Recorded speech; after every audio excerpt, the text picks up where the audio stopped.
Hi friends, ఎలా ఉన్నారు? ఈ రోజుల్లో నార్త్ కొరియా గురించి చాలా న్యూస్లో మనం వింటున్నాం. వాళ్ళు ఎప్పుడు తమ మిలిటరీ పవర్ని చూపించడానికి ట్రై చేస్తూ ఉంటారు. నార్త్ కొరియాలో జరిగే విషయాల గురించి, అలాగే ఆ దేశపు డిక్టేటర్ గురించి మనం ప్రతిరోజు వార్తల్లో లేదా యూట్యూబ్ వీడియోస్లో చూస్తున్నాం. కానీ నిజంగా ఆ దేశం లోపల ఎలా ఉంటుందో మనకి తెలుసా? బయట వాళ్ళకి నార్త్ కొరియాలోని అసలు రియల్ లైఫ్ ఎలా ఉంటుందో ఎవరికి తెలియదు. ఆ దేశానికి వెళ్ళే టూరిస్టులను కూడా స్ట్రిక్ట్గా మానిటర్ చేస్తారు. వాళ్ళకి గవర్నమెంట్ అప్రూవ్ చేసిన ప్లేసెస్ మాత్రమే చూపిస్తారు. టూర్ గైడ్స్ కూడా ఎప్పుడు వాళ్ళ వెంటే ఉంటారు. నార్త్ కొరియా నిజాన్ని చూపించే ఫొటోస్ తీయకుండా వాళ్ళు జాగ్రత్త పడతారు. మరి ఈ విషయాలన్నీ మనకెలా తెలుస్తున్నాయి? ఈ విషయాలన్నీ తెలియడానికి ఒకటే మార్గం ఉంది. ఆ దేశం నుంచి ఎస్కేప్ అయిన కొంతమంది నార్త్ కొరియన్స్ ద్వారా మాత్రమే. మసాజీ ఇషికావా ఈ పర్సన్ ఆ కొద్ది మందిలో ఒకడు. చైనా బార్డర్ క్రాస్ చేసి బతికి బయటపడ్డాడు. ఏ రివర్ ఇన్ డార్క్నెస్ అనే ఈ పుస్తకంలో తను నార్త్ కొరియాలో చూసిన కష్టాల్ని ప్రపంచానికి తెలియజేశాడు. గవర్నమెంట్ ప్రోపగాండాని పక్కన పెట్టి ప్రపంచంలోనే అత్యంత క్రూరమైన డిక్టేటర్షిప్స్లో ఒకటైన నార్త్ కొరియాలో జీవితం ఎలా ఉంటుందో మనకి చెప్పాడు. అండ్ కొసమెరుపు ఏమిటో తెలుసా? ఈ ఇషికావా అండ్ అతని ఫ్యామిలీ జపాన్ నుంచి కొరియాకి వలస వెళ్ళారు. బుద్ధున్నవాడు ఎవడైనా ఆ దేశానికి వెళ్తారా? ఈ ప్రశ్న మనందరికీ రావచ్చు. సో ఈ డౌట్స్ అన్ని క్లారిఫై చేస్తూ, అలాగే ఇషికావా నార్త్ కొరియా నుంచి ఎలా బయటపడ్డాడో కూడా ఈ వీడియోలో మనం తెలుసుకుందాం.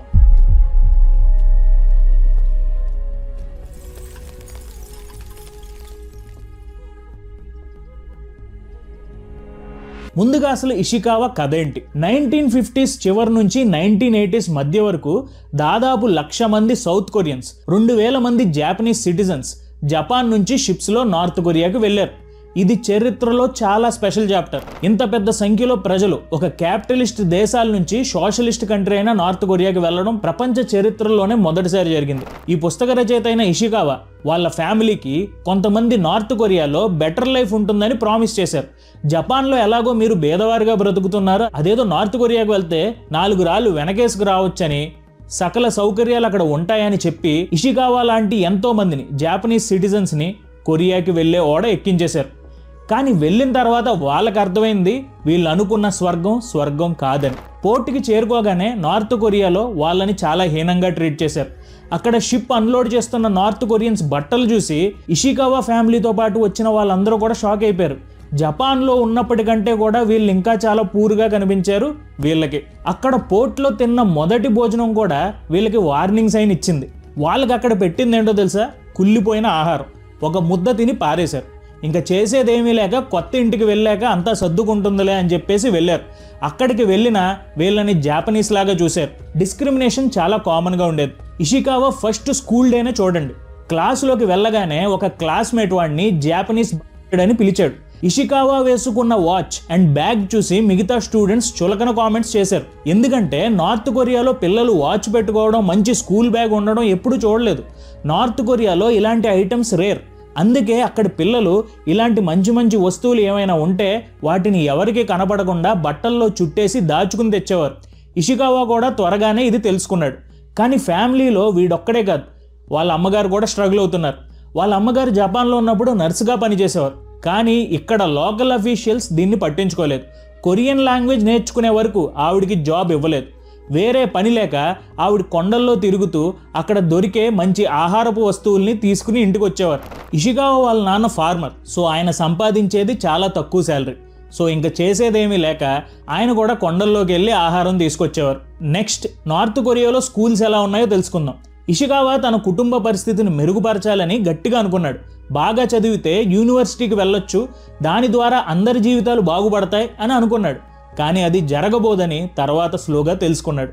అధికారులు అప్పటికే అతని భవిష్యత్తుని నిర్ణయం చేశారు. కుల వ్యవస్థలో అతని స్థానం బట్టి అతని జీవితం ముందే నిర్ణయించబడింది. అది తర్వాత అతనికి తెలిసింది. నార్త్ కొరియాలో పిల్లల నుంచి పెద్దల వరకు 3 స్టెప్స్ ఉంటాయి. మంచి కుటుంబం నుంచి, అంటే గవర్నమెంట్లో తెలిసిన వారు ఉంటే అండ్ వాళ్ళు తెలివైన వారైతే యూనివర్సిటీకి వెళ్తారు. వాళ్ళు కొంచెం బలంగా ఉండి మళ్ళీ గవర్నమెంట్లో ఎవరైనా తెలిసిన వాళ్ళు ఉంటే వాళ్ళు మిలిటరీలోకి వెళ్తారు.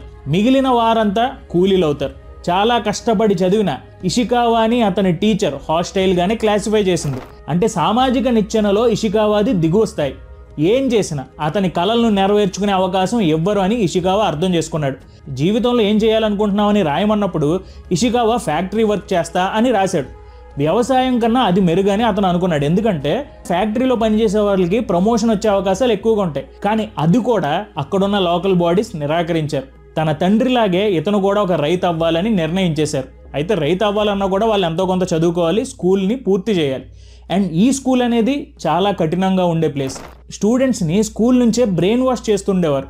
మ్యాథ్స్ అండ్ సైన్స్తో పాటు అప్పటి నార్త్ కొరియా డిక్టేటర్ అయిన కిమ్ ఇల్ సంగ్, ఈయన మనకిప్పుడు బాగా తెలిసిన కిమ్ జాంగ్ ఉన్ వాళ్ళ తాతగారు. నార్త్ కొరియాలో ఈయనే దేవుడని రోజు స్కూల్లో పిల్లలకి ఆయన ఘనకార్యాలని కథలుగా చెప్పేవారు. ఈ ప్రచారం అక్కడ లోకల్ కొరియన్ పిల్లలకి బాగా ఎక్కేసేది. కిమ్ ఇల్ సంగ్ అంటే దేవుడని వాళ్ళు అనుకునేవారు.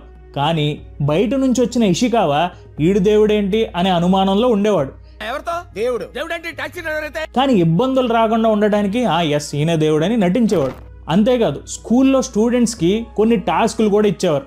సైనికులకి చలికాలంలో దుస్తులు తయారు చేయడానికి ప్రతి సంవత్సరం విద్యార్థులు 2 కుందేళ్ల చర్మాలు సేకరించి స్కూల్లో వాళ్ళకి ఇవ్వాలి. కుందేళ్లను పట్టడమే కష్టం, వాటిని చాలా కాలం బ్రతికించడం ఇంకా కష్టం. ఆహారం కొరత ఎంత ఎక్కువగా ఉండేదంటే చాలా కుటుంబాలు పిల్లలు పట్టిన కుందేల్ని తినేసేవారు, చర్మాలని నల్ల బజార్లో అమ్మేసేవారు. కానీ ఎప్పుడైతే ఈ విద్యార్థులు స్కూల్లో కుందేల చర్మాలు ఇవ్వరో అప్పుడు వాళ్ళకి శిక్ష పడేది. సో తల్లిదండ్రులు వాళ్ళ పిల్లల్ని ఈ శిక్ష నుంచి కాపాడడానికి టీచర్లకి లంచంగా సిగరెట్లు లేదా మద్యం ఇచ్చి వాళ్ళ పిల్లల్ని కాపాడుకునేవారు. సో ఇలాగ ఇషికావా స్కూల్ లైఫ్ ఉండేది. అండ్ స్కూలే కాకుండా బయట నార్త్ కొరియాలో అప్రెషన్ ఎలా ఉండేదంటే 1968లో పరిస్థితులు మరింత దారుణంగా మారిపోయాయి. మిలిటరీ ట్రక్స్లో కాన్వాయ్లో ఇషికావా ఊర్లోకి చాలా మంది సైనికులు ఒకేసారి వచ్చేశారు. సైనికులు వాహనాల నుంచి దిగి ఈ ఊరు ఇప్పుడు సైనిక శిబిరం అని వాళ్ళే ప్రకటించేశారు. అసలు ఎందుకు వచ్చారు, ఎవరి నుంచి వీళ్ళని రక్షిస్తున్నారు, ఎవరికి ఏమీ చెప్పడం లేదు. ఇక్కడే కథలోకి వస్తాడు కిమ్ ఇల్ సంగ్ పాత సహచరుడు కిమ్ చాన్ బాన్. ఈ నార్త్ కొరియా ఆర్మీని అంతా ఈయనే చూసుకునేవాడు. సో ఒక ఉదయం 2 భయంకరమైన సైనికులు ఇషికావా ఇంటి ముందర నిలబడ్డారు. వెంటనే వీళ్ళందరినీ ఇల్లు ఖాళీ చేయమని చెప్పేశారు. ఎందుకు అని ఇషికావా అడిగితే అతను తక్కువ సామాజిక స్థాయి అని ఎగతాళి చేస్తూ నవ్వారు. సో ఇంకేమీ చేయలేమని ఇషికావా వాళ్ళ కుటుంబం వాళ్ళ సామాను మొత్తం సర్దుకుని బయటకు వచ్చేశారు. ఊరవతలకు వెళ్ళి వాళ్ళు తలదాచుకున్నారు. వీళ్ళు మాత్రమే కాదు, మొత్తం ఊరినే సైనికులందరూ హింసించారు. వీళ్ళు ఫార్మింగ్ కోసం ఉపయోగించుకునే టూల్స్ అన్ని వీళ్ళు లాక్కున్నారు. వీళ్ళ ఫ్యామిలీ ఎప్పటి నుంచో తినడానికి పెంచుకుంటున్న జంతువులను కూడా వీళ్ళు లాక్కుని తినేశారు. ఈ భయానక పాలనలో 1 సంవత్సరం కొనసాగింది. ఎలాగైతే వీళ్ళు ఒకరోజు వచ్చారో అలాగే ఒకరోజు అందరూ ఖాళీ చేసి వెళ్ళిపోయారు. సో ఎవరికి అర్థమయ్యేది కాదు, వీళ్ళు ఎప్పుడైనా రావచ్చు, ఊరి మీద పడి ఏమైనా తినేవచ్చు. అండ్ ఇది ప్రతి ఊరిలో నార్త్ కొరియాలో జరుగుతూ ఉండేది. ఇలా చేయడానికి మెయిన్ కారణం ఏంటంటే జనాల్ని వాళ్ళ చెప్పు చేతల్లో ఉంచుకోవాలి అనేది కిమ్ ఇల్ సంగ్ యొక్క ఆలోచన. అందరి మీద నిఘా పెట్టాలి అనేది ఆయన ఆలోచన. సో మనం అనుకుంటాం ఇది చాలా పవర్ఫుల్ ప్రభుత్వం అని, కానీ వాళ్ళు ఎంత పవర్ఫుల్లో అంతే అవినీతిమయం కూడా. ఆహారం విషయం తీసుకోండి, రాష్ట్రం కఠినమైన రేషన్ వ్యవస్థ ద్వారా ఆహార పంపిణీని నియంత్రించేది. మొత్తం నార్త్ కొరియాలో అందరికి కూడా ఒక రేషన్ వ్యవస్థ ఉండేది. ఆ రేషన్ ద్వారా ప్రజలకి కావాల్సిన సామాన్లు ఇచ్చేవారు. కానీ ఎవరికైతే శక్తివంతులతో అంటే పవర్ఫుల్ పీపుల్తో సంబంధాలు ఉంటాయో వాళ్ళకి అవసరమైన రేషన్ కంటే కూడా ఎక్కువ ఇచ్చేసేవారు. వృద్ధులు, రోగులు తరచుగా ఆకలితో ఉండేవారు. బంధుప్రీతి క్రమంగా జీవితంలోని ప్రతి అంశాన్ని కుల్లబెట్టేసింది. ఇంకేమీ చేయలేక నార్త్ కొరియన్స్ అవసరమైన వస్తువుల కోసం లంచాలు, దొంగతనాలపై ఆధారపడ్డారు. ఈ వ్యవస్థ క్రమక్రమంగా వారిని పూర్తిగా మానవత్వం లేని వారిగా మార్చేసింది. ఇషికావా ఒకరోజు అనారోగ్యంతో ఉన్న ఒక వ్యక్తిని మోసుకుని జనాల కోసం ఫ్రీ మెడికల్ క్లినిక్స్ నార్త్ కొరియాలో ఉండేవి, దానికి తీసుకువెళ్తే అక్కడ డాక్టర్ లంచం కింద సిగరెట్స్ లేదా మద్యం ఇవ్వకపోతే సహాయం చేయనని చెప్పేశాడు. ఇక్కడే ఇషికావా ఈ నరకం నుంచి పారిపోవాలి అనే ఆలోచన చేశాడు. 1994 జూలై 8న నార్త్ కొరియా మహానాయకుడు కిమ్ ఇల్ సంగ్ చనిపోయాడు. మొత్తం దేశం షాక్లోకి వెళ్ళింది. వీధుల్లో ప్రజలు హిస్టీరియాతో ఏడవడం మొదలుపెట్టారు. ఇషికావా మాత్రం ఒక పేడ విరగడయింది, ఇప్పుడైనా దేశం బాగుపడుద్దేమో అని అనుకున్నాడు. కానీ కిమ్ ఇల్ సంగ్ మరణం జీవితాన్ని మెరుగుపరచలేదు. నిజానికి పరిస్థితులు ఇంకా దారుణంగా మారిపోయాయి. 1991 నుంచి 2000 మధ్యలో దేశం కరువులోకి వెళ్ళిపోయింది. 30 లక్షల మందికి పైగా నార్త్ కొరియన్స్ ఆకలి వల్ల వచ్చే జబ్బులతో చనిపోయారు. 1994, 1995లో వచ్చిన తీవ్రమైన చలి, వరదలు పంటల్ని, వ్యవసాయ మౌలిక సదుపాయాల్ని నాశనం చేశాయి. అప్పటికే బలహీనంగా ఉన్న ఆహార సరఫరా ఇంకా కనుమరుగైపోయింది. మొదట్లో రేషన్లు పంచారు, ప్రతి ఒక్కరికి ఎంతో కొంత ధాన్యం ఇచ్చారు. కానీ పరిస్థితి దిగజారుతున్న కొద్దీ పంపిణీ అక్రమంగా మారి చివరికి పూర్తిగా ఆగిపోయింది. ఆహార వస్తువుల్ని బ్లాక్లో అమ్మడం మొదలుపెట్టారు. త్వరలోనే ప్రజలు నెలకి 3 రోజులు ఆహారంతో గడపాల్సి వచ్చింది. అంటే ఒక 30 రోజుల్లో 3 రోజులు మాత్రమే వాళ్ళకి తిండి ఉంది, 27 రోజులు వాళ్ళకి తిండి లేదు. ఆకలి నార్త్ కొరియా మొత్తం వ్యాపించింది. చాలా మంది నిలబడ్డ చోటే కుప్పకూలి చనిపోయారు. ఆకలితో ఉన్న పిల్లలు ఆహారం కోసం వీధుల్లో తిరగడం మొదలుపెట్టారు. నిస్సహాయత వల్ల వేలాది మంది నార్త్ కొరియన్స్ నేరాలకు పాల్పడ్డారు. చాలాసార్లు బ్రతకడానికే నేరమే ఒక మార్గం అయిపోయింది. ఒక వ్యక్తి తన భార్యని చేశాడని చెప్పేసి ఇషికావా ఈ పుస్తకంలో పంచుకున్నాడు. రోజువారీ దోపిడీలు కూడా ఉండేవి. ఒక రోజు ఒక గ్యాంగ్స్టర్ ఇషికావా తండ్రికి ఒక ఆఫర్ ఇచ్చాడు. తిమింగలంకి ఉండే పురుషంగాన్ని అమ్మితే లాభంలో వాటా ఇస్తాను అని చెప్పాడు. చైనీస్ సాంప్రదాయ వైద్యంలో దీనికి చాలా విలువ ఉంటుంది. మార్కెట్లో ఎక్కువ ధర పలుకుతుంది. కానీ ఇషికావా తండ్రి దాన్ని అమ్మబోయినప్పుడు మరొకరు దాన్ని దోచుకున్నాడు. అండ్ ఇదంతా కూడా ఆ గ్యాంగ్స్టర్ మోసం అని తర్వాత అర్థం చేసుకున్నాడు. ఆ గ్యాంగ్స్టర్ తిరిగి వచ్చి డబ్బు లేదా ఆ తిమింగలం పార్టీని ఇవ్వమని డిమాండ్ చేశాడు. అండ్ ఆ రెండు కూడా ఇతనికి అసాధ్యమైన డిమాండ్లే. ఆ రౌడీ తరచూ వచ్చి ఇషికావా తండ్రిని సోదరిని కఠినంగా కొట్టేవాడు. చివరికి తన తండ్రి దీన్ని తట్టుకోలేక బలహీనపడి క్షీణించి మనస్తాపంతో మరణించాడు. ఇదంతా చూస్తున్న ఇషికావాకి ఇక్కడి నుంచి పారిపోవడం ఒక్కటే మంచిదని బలంగా నమ్మాడు. కరువు వల్ల కలిగిన నిరాశ, రాజ్యంలో ఉన్న కరువు, ఇవన్నీ కూడా ఇషికావాకి ఒక ఆలోచన ఇచ్చింది. ఏదో ఒక రోజు చనిపోవాల్సిందే కదా, జపాన్కి తిరిగి వెళ్ళడానికి ప్రయత్నించి చనిపోవడం మంచిది అని అనుకున్నాడు. ఒకవేళ తాను జపాన్కి సక్సెస్ఫుల్గా వెళ్తే తిరిగి తన ఫ్యామిలీకి డబ్బు పంపొచ్చు అని అనుకున్నాడు. ఇంట్లో వాళ్ళందరికీ బాయ్ బాయ్ చెప్పేసి నార్త్ కొరియా రాజధాని అయిన ప్యోంగ్యాంగ్కి బయలుదేరాడు. నార్త్ కొరియన్స్ దేశం నుంచి తప్పించుకోవడానికి యాలు నది ఉత్తమ మార్గం. యాలు నదికి ఒక ఒడ్డున నార్త్ కొరియా ఉంది, ఇంకొక ఒడ్డున చైనా ఉంది. కానీ ఇది చాలా ప్రమాదకరమైన ప్రయాణం. పట్టుబడిన వారికి భయంకరమైన మరణం తప్పదు. ఇషికావా కూడా చాలా భయంకరమైన కథలు విన్నాడు. ఒక 4 కుటుంబ సభ్యులు నది దాటి చైనా చేరుకున్నారు. కానీ నార్త్ కొరియన్ రహస్య పోలీసులు అక్కడ ఉన్నారు. వాళ్ళు వాళ్ళ ముక్కులు కట్ చేసి వాళ్ళని అక్కడే కాల్చి చంపేశారు. నార్త్ కొరియన్ రాజ్యం చేతులు చైనాలోకి చాలా లోతుగా చొచ్చుకుపోయాయి. దీనికి కారణం 1950ల ప్రారంభంలో కొరియన్ యుద్ధంలో కలిసి పోరాడినప్పటి నుంచి 2 దేశాల మధ్య, చైనా అండ్ నార్త్ కొరియా మధ్య రక్తంతో సంతకం చేసిన స్నేహం ఉంది. అందుకే వాళ్ళిద్దరూ సహకరించుకుంటారు. చైనాకు వచ్చిన నార్త్ కొరియన్స్ని తిరిగి నార్త్ కొరియాకే పంపించేసేవారు. కానీ ఇషికావా నిర్ణయించుకున్నాడు. సరిహద్దు నగరమైన హైసాన్కి రైల్లో వెళ్ళాడు. అక్కడి నుంచి యాలు నది ఒడ్డుకి నడుచుకుంటా వెళ్ళాడు. పొదల్లో దాక్కుని చూస్తున్నాడు. తుపాకులు పట్టుకున్న సైనికులు ప్రతి 50 గజాల దూరంలో నది ఒడ్డున ఉన్నారు.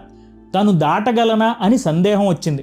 కానీ 3 రాత్రుల తర్వాత ఇషికావాకి అదృష్టం వచ్చింది. కుండపోతగా వర్షం పడింది. సైనికులకు నది కనిపించకుండా పోయింది.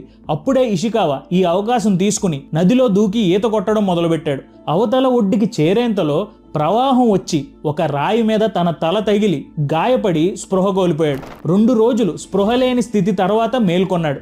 ఆశ్చర్యకరంగా తను కళ్ళు ఓపెన్ చేసి చూడగానే అతని దగ్గరికి ఒక కుక్క వస్తుంది. అండ్ అప్పుడే అతను తెలుసుకున్నాడు, ఇది మనం తినడానికి పెంచుకున్న కుక్క కాదు, ఈ కుక్క ఎవరో పెంచుకుంటున్న పెంపుడు జంతువు అని అతను తెలుసుకున్నాడు. అండ్ ఇలా తప్పించుకున్న తర్వాత ఇషికావా జాపనీస్ రెడ్ క్రాస్ని సంప్రదించాడు.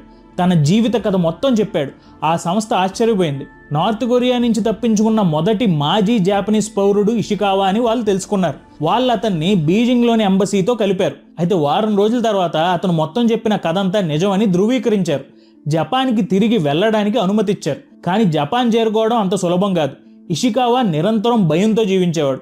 ఇషికావా ఉండడానికి స్థలం ఇచ్చారు, కానీ నిద్ర పట్టేది కాదు. ఎవరు తలుపు తట్టినా నార్త్ కొరియన్ రహస్య పోలీసులు కావచ్చు అనే భయంతో ఉండేవాడు. ఎందుకంటే ఇషికావాకి తెలుసు, చాలా మంది పారిపోయిన వారి కథలు విన్నాడు. వాళ్ళని ఎలా వేధించి చంపారో ఇషికావాకి తెలుసు. సో జాగ్రత్తగా ఉండడం చాలా ముఖ్యమని అనుకున్నాడు.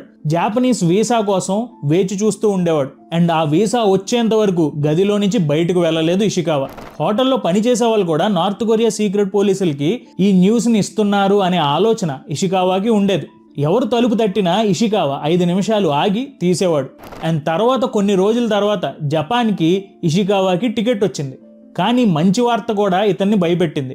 నార్త్ కొరియన్స్ ఫోన్ ట్యాప్ చేసి ఈ వార్తను కూడా తెలుసుకుంటే అతన్ని చంపేస్తారని వెంటనే తనని మరో చోటికి తరలించమని ఇషికావా పట్టుబట్టాడు. అయితే అతనికి ఒక మంచి సూట్ ఇచ్చి హోటల్లో ఉన్న గ్యారేజ్లోకి తీసుకువెళ్ళి ప్రత్యేకంగా తవ్విన సొరంగం గుండా అతన్ని పాకమన్నారు. అండ్ ఆ సొరంగానికి అవతల ఎయిర్పోర్ట్కి తీసుకువెళ్ళి ఒక కారు ఉంటుందని చెప్పారు. 1995 అక్టోబర్ 15న ఇషికావా చివరికి ఆ కారు ద్వారా ఎయిర్పోర్ట్కి వెళ్ళాడు. ఫ్లైట్ ద్వారా జపాన్ చేరుకున్నాడు. 36 సంవత్సరాల తర్వాత మొదటిసారి జాపనీస్ నేలపై అడుగుపెట్టాడు. కానీ కొత్త ఇంట్లో సర్దుకోవడం కూడా కష్టమైంది. జాపనీస్ సంస్కృతికి అలవాటు పడడం, ఉద్యోగం దొరకడం కష్టమైపోయింది. ఉపాధి నైపుణ్యాలు లేక ప్రభుత్వ సంక్షేమం మీద ఆధారపడాల్సి వచ్చింది. ముందుకు సాగినప్పుడు కూడా అతని గతం అతన్ని వెంటాడేది. ఉదాహరణకి క్లీనింగ్ కంపెనీలో ఉద్యోగం చేసేటప్పుడు అతని సహోద్యోగులు అతను నార్త్ కొరియా నుంచి వచ్చాడేమో, అక్కడ లోకల్ వాడేమో అని అనుకునేవాళ్ళు. అతన్ని అనుమానంగా చూసేవాళ్ళు. అండ్ అతను ఆ ఉద్యోగం కూడా చేయలేక వదిలేసేవాడు. నిరుద్యోగిగా తన కుటుంబానికి డబ్బులు కూడా పంపలేకపోయాడు. అండ్ అలా కొన్ని రోజుల తర్వాత వాళ్ళ ఫ్యామిలీ నుంచి వచ్చిన ఒక చివరి ఉత్తరంలో అతని భార్య, అతని కూతురు ఆకలితో చనిపోయారని అతను తెలుసుకున్నాడు. అలా ఇషికావా తన జీవితాన్ని జపాన్లో గడిపాడు. చివరిగా మనం ఇషికావా లైఫ్ నుంచి నేర్చుకోవాల్సిన లెసన్ ఏంటంటే వాల్యూ ఆఫ్ ఫ్రీడమ్. ఒక దేశంలో బ్రతకాలంటే స్వేచ్ఛ చాలా ముఖ్యం. అది లేని దేశంలో బ్రతకడమే అనవసరం, పారిపోవడమే శరణం. ఈ కథ చదువుతున్నంతసేపు మనం నార్త్ కొరియాలో పుట్టలేదు, థ్యాంక్స్ రా దేవుడా అని అనుకోవడమే సరిపోయింది. స్వేచ్ఛ అనేది నీలాకాశంలో ఎగిరే పక్షిలా ఉంటుంది. దాని విలువ తెలియాలంటే ఇషికావాలాగా పంజరంలో బందీ అయిన జీవితం గడపాల్సిన అవసరం లేదు, కానీ తెలుసుకుంటే సరిపోతుంది. గాలిని ఫ్రీగా పీల్చుకోగలం, కావాలనుకున్న చోటకి మనం వాక్ చేయగలం, మన ఒపీనియన్స్ ఫ్రీగా చెప్పగలం. ఈ సింపుల్ ఫ్రీడమ్స్ కోసమే ఇంకా నార్త్ కొరియాలో చాలామంది జీవితాల్ని రిస్క్ చేస్తున్నారు. సో మీకు ఈ వీడియో తర్వాత మీకు కలిగిన ఫీలింగ్స్ నాకు కామెంట్స్లో షేర్ చేయండి. ఇలాంటి జనరల్ వీడియోస్ మీకు ఇంకా కావాలి అనుకుంటే వాంట్ మోర్ అని నాకు కామెంట్ చేయండి. Thank you so much for watching our videos. జై హింద్.